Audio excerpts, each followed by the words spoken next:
আসসালামু আলাইকুম। বিডি সাবরিন ব্লগের সবাইকে স্বাগতম। আশা করি সবাই ভালো আছেন। আলহামদুলিল্লাহ আমিও ভালো আছি। নতুন একটি ভিডিও নিয়ে আপনাদের সামনে আসলাম। আশা করি সবার কাছে খুব ভালো লাগবে। যদি ভালো লাগে তো ভিডিওটাতে অবশ্যই লাইক এবং কমেন্ট করে দিবেন। আর যদি মনে করেন যে হ্যাঁ শেয়ার করে ছড়িয়ে দেওয়া উচিত বা ছড়িয়ে দিলে ভালো হবে তাহলে ছড়িয়ে দিবেন।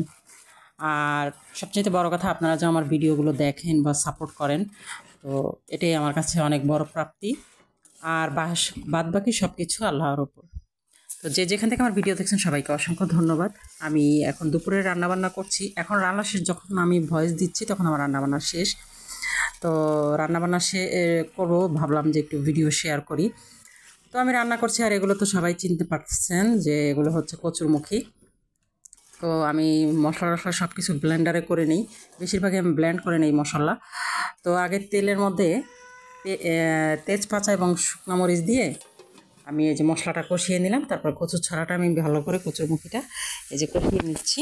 তো আজকে আমি রান্না করব, আসলে দেখা যায় কি এক এক দিন এক এক রকম খেতে ইচ্ছা করে, সবসময় ভালো লাগে না সবসময়, কিন্তু এই ধরনের খাবার রান্না করতে সবসময় দেখা যায় কি সময়টাও পাওয়া যায় না। তো মাঝে মাঝে একটু মনে চায় যে একটু অন্যরকম কিছু রান্না করি। তো আজকে সেভাবেই রান্না করলাম।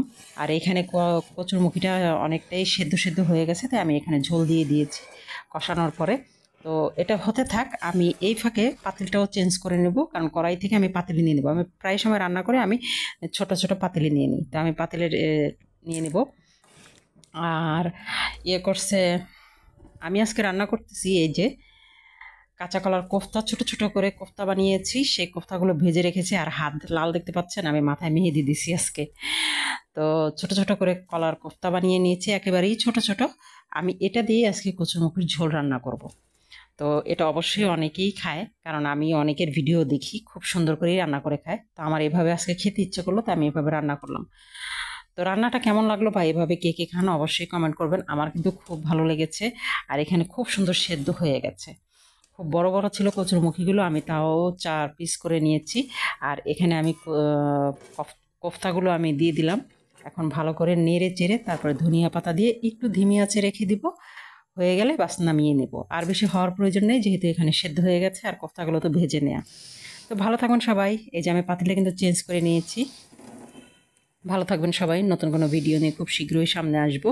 আর আমার কোনো রেসিপি শেয়ার করা না, আসলে আমি রান্নাবান্না করি বা কী করি মাঝে মাঝে শেয়ার করতে ইচ্ছা করে, এটাই, আর কিছু না। তো ভালো লাগলে অবশ্যই আমাকে কমেন্ট করবেন। ভালো থাকবেন সবাই। এখানেই বিদায় নিচ্ছি। আল্লাহ হাফেজ। আপনারাও ভালো থাকবেন, আমার জন্য অনেক অনেক দোয়া করবেন।